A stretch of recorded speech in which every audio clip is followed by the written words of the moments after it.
একটি বর্তমান সময় উপযোগী কবিতা। সফল হলাম নিজে, যখন আমার আনন্দ হলো হিংসুকেরা বেজার, আবার আমার খুশির ভেতর চেষ্টা দুঃখ খোঁজার। পরের ভালোয় কষ্ট যাদের, সুখটা দেখে দুঃখ তাদের। আমি হাসি নিন্দুকেরা দেখে বাঁকা চোখে, আমার কাজে ফায়দা লুটে ওরাই ফায়দা খোঁজে।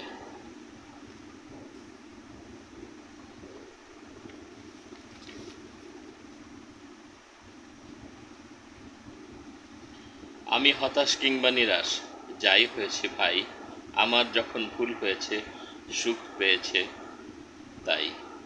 ব্যর্থ হয়ে ভরসা নিয়ে দাঁড়িয়ে গেছি নিজে, তার কৃপাতে সফল হয়ে আনন্দটা কি যে।